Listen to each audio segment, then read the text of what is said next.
And my name's David Parker, and since childhood, I've had paranormal experiences with spirits, with beings. I've had a UFO sighting, and there's one particular story, which I'm sharing today, that's had such meaning with me for my entire life.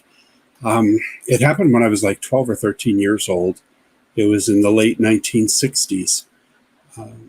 I lived in a farming community in the Midwest.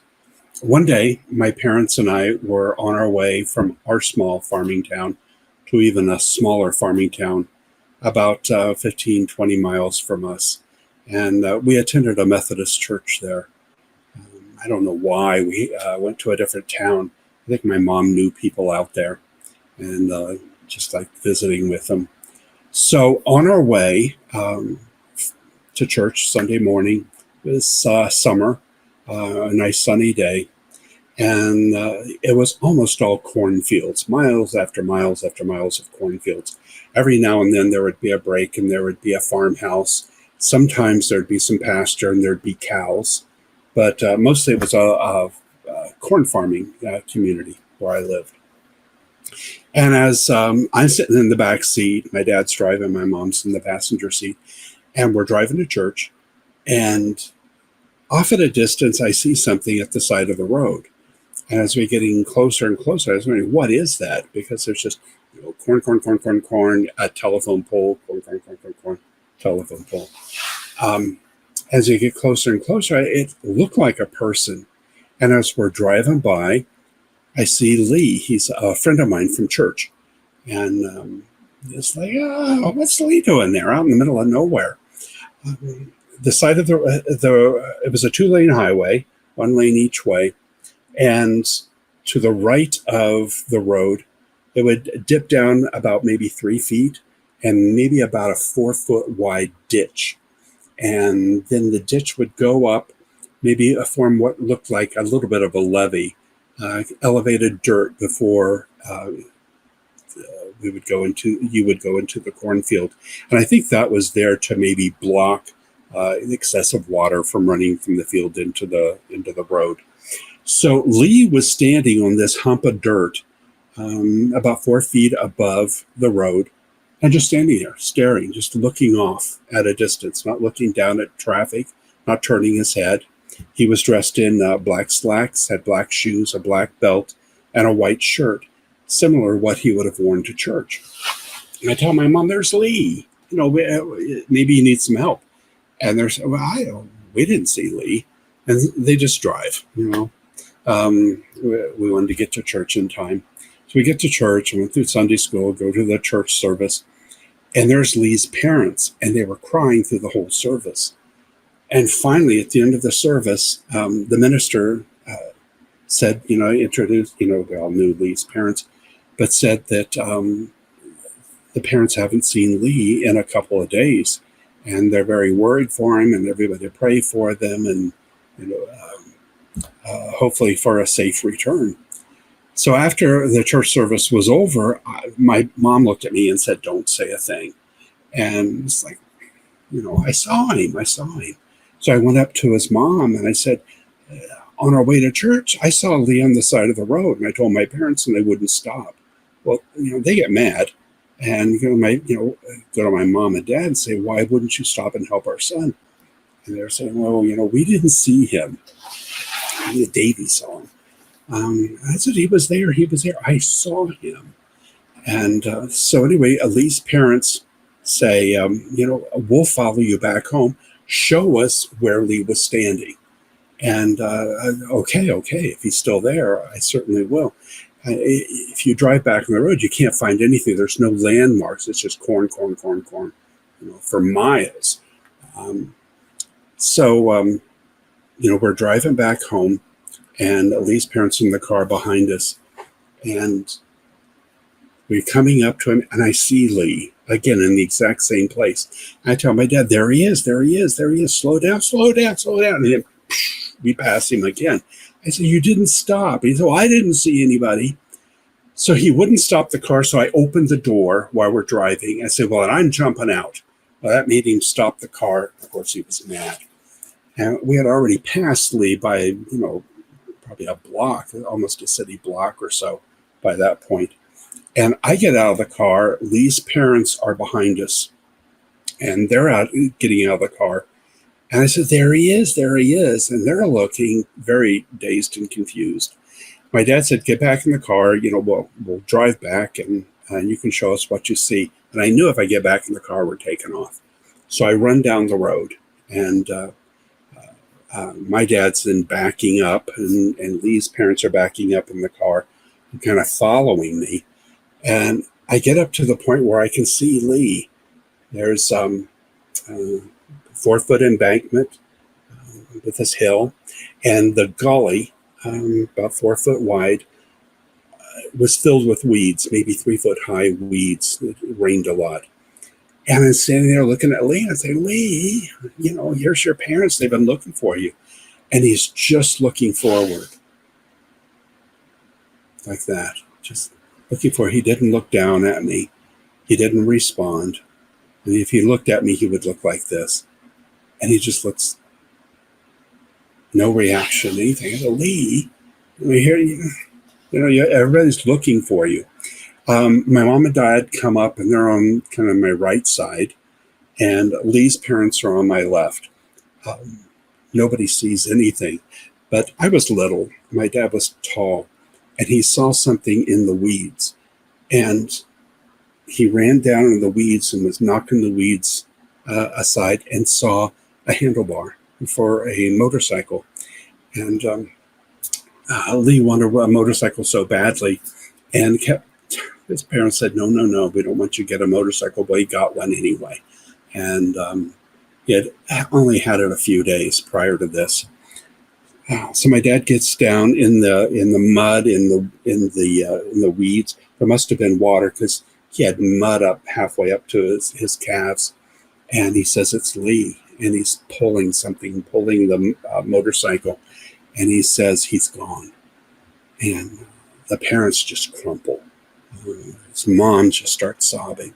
And his dad freezes. And my dad's pulling and pulling. By then, some other cars are stopping. And some other people are starting to come up.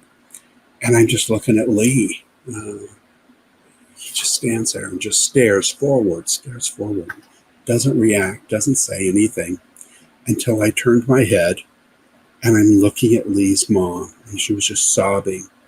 And then I heard Lee say clearly and light and with so much pain, he said, I'm sorry.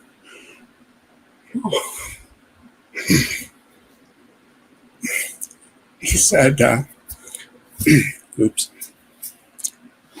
He said, I'm sorry, Mom. He didn't say it when I was looking at him, only when I turned. And I looked at his mom and I said, Lee just said, I'm sorry, Mom. And she loses it. She's like on the ground, and her husband's trying to support her. My dad's pulling and said, he's gone. It's Lee, he's gone. And they had me go back to the car and said, I was there for like an hour or so, and more cars coming, and they're trying to pull Lee and his body and his motorcycle out of the ditch. And finally, after about an hour, folks come and off we go home. And it was a very solemn day. It was a sad but uneventful afternoon. And Sunday night then, I was doing my homework because I had to go to school the next day. And there was a knock at the door. And it was evening, so maybe 7 o'clock or so. And it was the sheriff and 2 other people with police maybe or something like that knocking at the door, wanted to talk to me. And so I was like, yes, what can I tell you? They didn't believe the story that I saw Lee's spirit.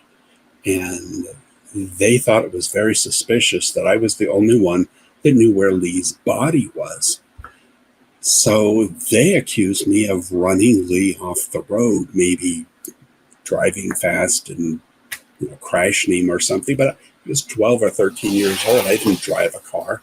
I had an old hand-me-down beat-up bicycle, but I certainly wouldn't drive all the way out there on a bicycle. They just didn't buy it. They came back and talked to me 2 more times, and then my parents, put up a big buffer.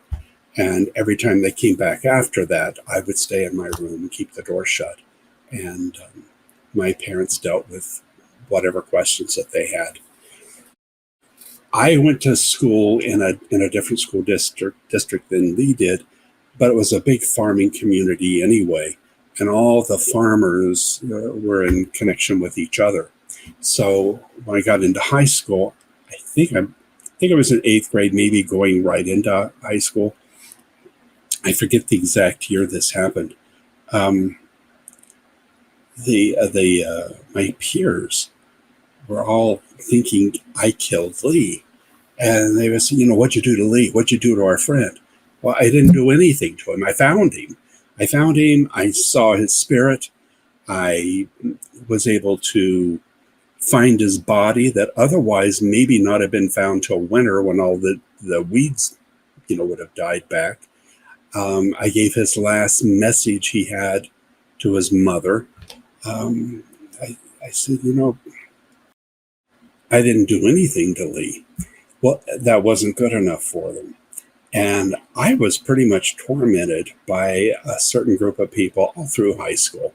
They didn't hurt me, but it was the same thing. They'd bump into me. Yeah, that's for Lee. When are you going to come clean on Lee? So as soon as I got out of high school, I turned 18 and got out of high school. I left the town and never went back. And now this is July 2023. My 50th high school reunion is next month. I graduated in 1973. And that's kind of brought everybody, talking about the past. And the subject of Lee came up evidently between quite a few people. As one guy called me, he said, "Parker, when are you going to come clean about Lee?" I'm like, oh my God, after over 50 years, they're still holding on to this.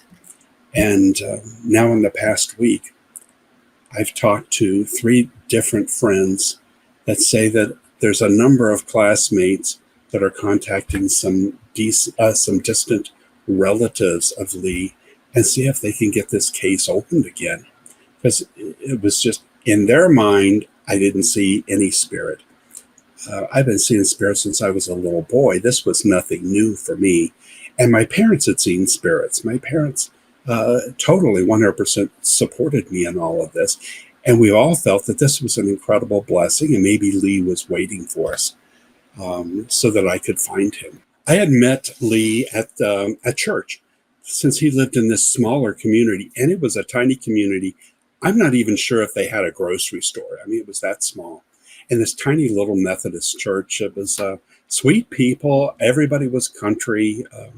We had attended that church probably, maybe about 2 or 3 years before this incident.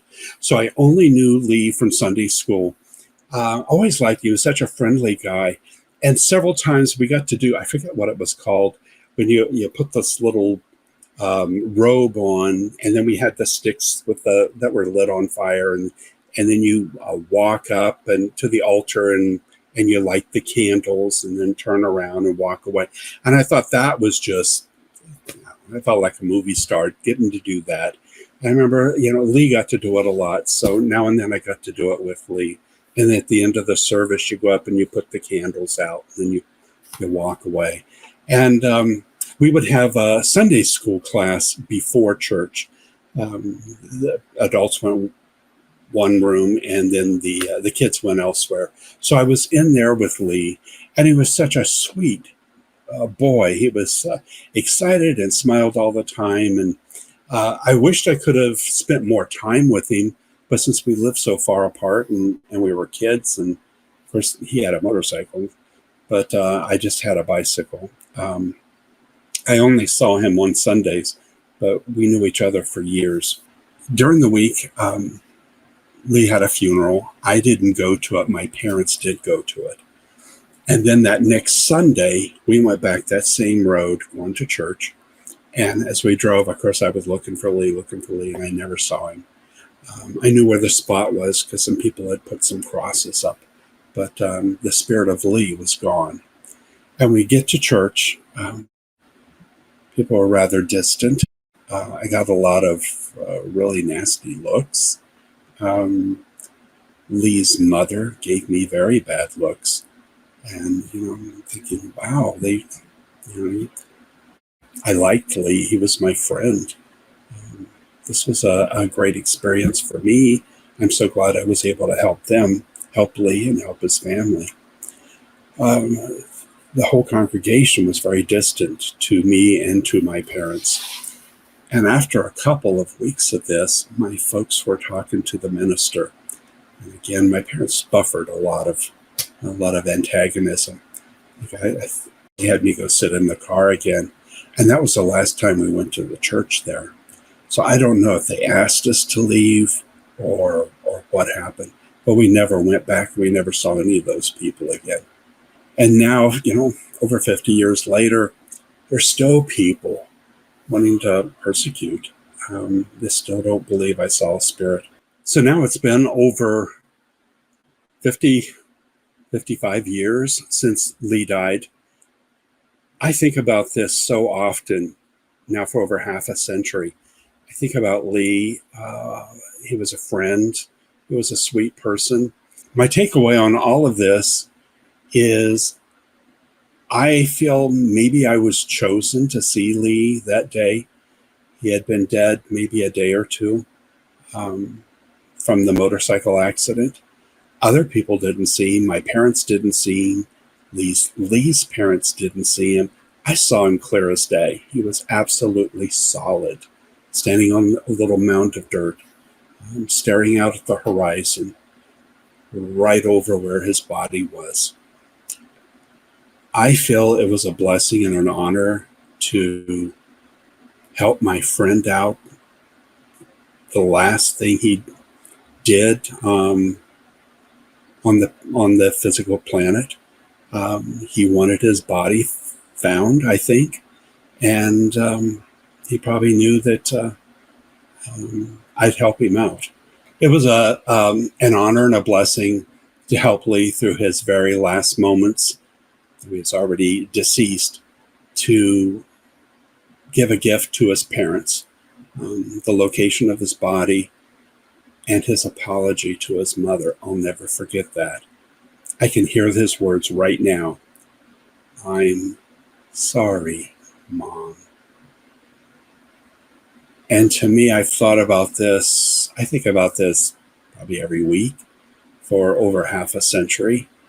And I've had such a good feeling about it, to be able to serve and honor Lee and be the one to give some closure to his family. Though others have held on to this story as me as the aggressor.